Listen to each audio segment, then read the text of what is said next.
Hello everybody, and welcome back to another Timmy Deck Tech. With the next visit to Innistrad imminent and my anticipation of more legendary werewolves is at its zenith, I decided to make a video about one of my very first few commander decks, Ulrich of the Krallen Horde / Ulrich Uncontested Alpha. Werewolves have long since been my favorite beast of myth, and I love the way they were integrated into Magic. The werewolf transformation text on either side of the card checks how many spells were cast the previous turn at every upkeep. For human werewolves, if no spells were cast, they transform, but transformed werewolves turn back into humans if 2 or more spells were cast. Bear in mind as well that these spells must be cast by the same player for the effect to trigger. Now that we've gotten that out of the way, let's get into the deck and strategy. Our commander is a 4/4 that costs 3 red and a green and gives a +4/+4 buff to a target creature on entry or when he returns to human form. When he transforms into Ulrich Uncontested Alpha, we may have him fight target non-werewolf creature we don't control. The basic strategy for this deck is your classic go hard, go wide. We'll more than likely spend a few turns setting things up and benefiting off of anyone's inability to cast a spell before we transform all of our werewolves with a splashy play. But first, let's start off with my Timmy top 3 for this deck. My first pick is a rowdy bunch from the docks. Instigator Gang gives attacking creatures we control +1/+0, and when they transform, the buff changes to +3/+0, and Wildblood Pack gets trample to its now soon to be attacking 8/5 body. My next top 3 pick, Hanweir Watchkeep, I like because he's all around a solid deal for 3 mana. A 1/5 body means he isn't likely going anywhere. That defender is kind of a shame though. Good thing when he transforms, it's a complete 180, literally, and now he has to attack each combat of Fable. My last top 3 pick is actually number 1, and I really think this creature should have been legendary. Gyre-Reach Bandit is a 3 CMC creature with haste, but when she transforms, you'll see what I mean. Villadin Pack Alpha ditches the now unnecessary haste and replaces it with, whenever a werewolf enters the battlefield under your control, you may transform it. Using an effect like this, Ulrich of the Krallen Horde can and has entered the battlefield and fought my friend's enemy commanders off at the field, whether it kills him or not. If Ulrich isn't running a suicide mission, then we have a couple other ways to help him display his dominance with these other creatures on the board. Alpha Status is a powerful green aura that gives the enchanted creature +2/+2 for each other creature in play that shares a creature type with it, and if we arm Ulrich with Neglected Heirloom before he transforms, then we end up with way more than just +1/+1. On transform, this dagger becomes the vicious Ashmouth Blade, now giving Ulrich +3/+3 and first strike. Next, let's take a second to talk about probably my favorite card in all of Magic the Gathering, Moonmist. This card is the ultimate spell in this deck and has won me way more games than any other single card in this list. Moonmist transforms all humans and then prevents all damage that would be dealt this turn by creatures other than werewolves or wolves at instant speed. I like this card so much that I even went so far as to reach out to the artist Ryan Gee to ask if I could purchase a playmat of it because I couldn't find one anywhere. They created a powered down sister card, Waxing Moon, which for the same cost transforms up to 1 target werewolf and gives all our creatures trample. Still not a bad deal at instant speed. Both of these spells also enable us to take advantage of Ulrich's transformation trigger and fight something off the board in the middle of combat. Moving on, we have some pack leaders to help boost our wideboard power. Mayor of Avabruck gives our untransformed humans like Crew and Outlaw a nice +1/+1 buff. Nightpack Ambusher has Flash, gives other wolves and werewolves we control +1/+1, and this good boy gives us an incentive to not cast any spells on our turn because at the beginning of our end step, we'll get a 2/2 wolf token and our werewolves transform. Mayor of Avabruck becomes Halpak Alpha, giving our wolves and werewolves +1/+1 and giving us another free 2/2 wolf at each of our end steps. Crew and Outlaw turns into Terror of Crew and Pass, which not only has double strike, but gives all our werewolves menace. To keep all these buffs on our board, our last pack leader, Immerwolf, prevents our non-human werewolves from transforming and provides a howling anthem for our board.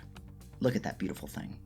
If we're relying on werewolves to go wide, we need to give them plenty more games though, so we've got a pair of real wolfish enchantments to help with that. Full Moon's Rise gives our werewolves a +1/+0 buff, and you can make your friends upset at you when they forget that you can sacrifice it to regenerate all werewolves you control. Halpak Resurgence has Flash, and gives our entire pack +1/+1 and trample. We're also running a trio of tribal artifacts to help our werewolves even more. Door of Destinies, Vanquisher's Banner, and Obelisk of Erd each provide +1/+1 or more depending on the artifact. Door of Destinies is fantastic early game since it gets a charge counter for each werewolf we cast, and then those creatures get +1/+1 for each charge counter on it. Similarly, Vanquisher's Banner draws us a card whenever we cast a werewolf. Obelisk of Erd provides a +2/+2 buff to our werewolves, and in spite of its high mana cost, it has Convoke, so we can tap a few creatures to help get it out earlier. Having a couple ways to reduce casting costs never hurt, right? Right. And that's where Herald's Horn and Krallenhorde Howler come in. Herald's Horn is a classic tribal staple, enabling us to accelerate creatures out of our library and make those creatures cost less to cast. Krallenhorde Howler also reduces the cost of all creatures we cast by 1, and his human form, Duskwatch Recruiter, has a great ability for 2 and a green. We can use this to look at the top 3 cards of our library, reveal a creature card from among them, and put it into our hand, putting the rest on the bottom. Sage of Ancient Lore, Huntmaster of the Fells, and Monodronin Shaman are 3 more of our high-power creatures we're looking to get on board if we can. Sage of Ancient Lore draws us a card on entry, and his power and toughness are both equal to the number of cards in our hand. Huntmaster of the Fells gives us a 2/2 wolf creature and 2 life on entry, or when he changes back to human. When the moon shines high and not a spell was cast, our pack transforms. Werewolf of Ancient Hunger has vigilance, trample, and power and toughness equal to the number of cards in all players' hands. I see you, Locust God.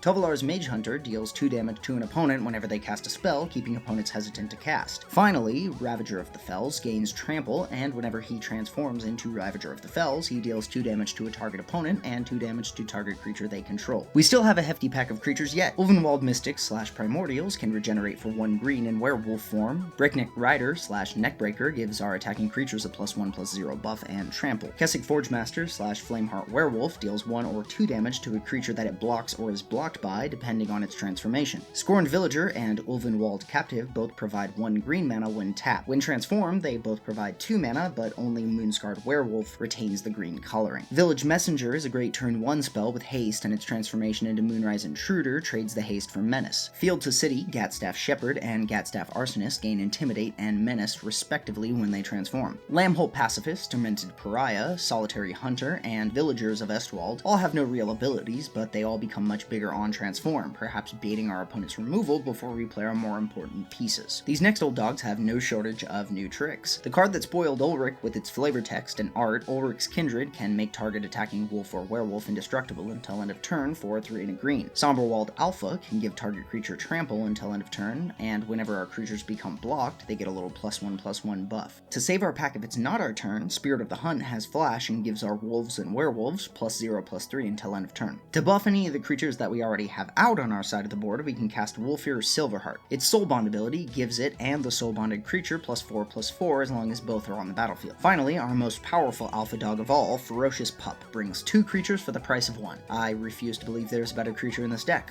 Look at that face. I would fight and die for that face. Speaking of fisticuffs, our fanged fighters flail ferociously to fillet our fearful foes. Daybreak Ranger can tap to deal 2 damage to target creature with flying, and when transformed, Nightfall Predator can fight a target creature by paying red in addition to that tap cost. Ulvenwald Tracker can force 2 target creatures to fight by paying 1 and a green and tapping him. Prey Upon is a sorcery with the same effect for 1 green. Plain Famous Pugilist from Jumpstart, Neath of the Dire Hun, draws us a card whenever our creatures fight or become blocked, and at the beginning of combat, we can pay 2 and a gruel to double target creature's power and toughness until end of turn. Not quite the same as fighting, we have a few ways to sucker punch our opponent's creatures. Vivian's Invocation, Rabid Bite, and best of all, Moonlight Hunt allow us to safely deal with threats like Death Touch. Finally, my favorite way to wipe an opponent's board, Alpha Brawl, is another of this deck's consistent game-winning spells. This 8-mana sorcery allows us to choose the scariest creature on our opponent's side of the board to be the alpha. That creature then deals damage equal to its power to each other creature that player controls, and then all those creatures deal damage back to the alpha, effectively making our opponent's deadliest creature their own demise. If there's one thing werewolves hate,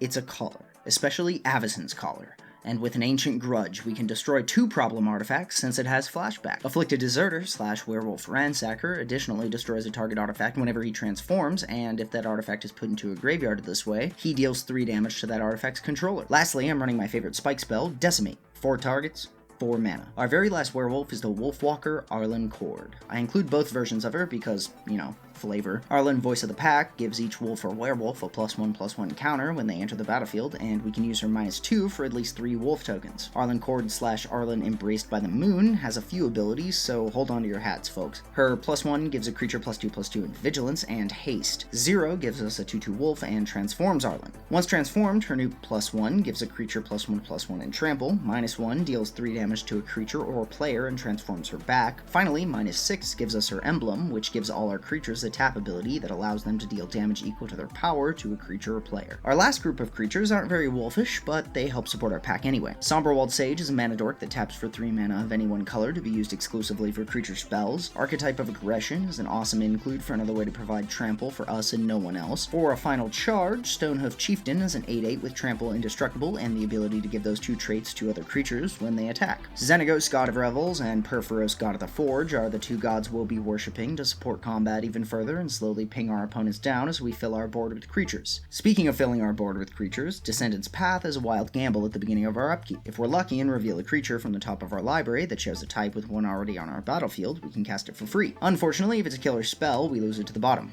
Almost exactly the same, Lurking Predators triggers whenever an opponent casts a spell, and it also adds a May to putting the revealed card in the bottom of our library. If we want to accelerate and set our board up, we might cast Rishkar's Expertise, drawing us cards equal to the greatest power among our creatures. Then we get to cast a spell with CMC 5 or less for free. Selvalla's Stampede can help us move a game to its end by forcing everyone to vote for free creatures from our deck or free permanents from our hand. Permanents like Gruul Warchant to give our attacking creatures +1/+0 in Menace, or Asceticism to keep our Howl Pack safe from enemy shenanigans. Trailing in at the end, we've got Sol Ring and Commandosphere as our mana rocks. And now it's time for the land lightning round, starting with Kestic Wolfrun to help pump a creature and give it trample, Cavern of Souls because countering creatures is a crime against humanity, Skarg the Rage Pits to do that first thing I said, Rogue's Passage to sneak damage through, Looming Spires and Turntimber Grove provide handy 1-turn buffs on entry, Blighted Woodland and Myriad Landscape help us get some basics out of our library, and finally Cinderglade, Game Trail, Gruul Turf, Rootbound Crag, and Timber Gorge to tap for either of our colors. Thanks everyone for watching this episode. If you liked the video, please subscribe to legally become a French fry and see more deck techs and magic related content in the future. I'll see you all in the next video, which you'll get a sneak peek of now.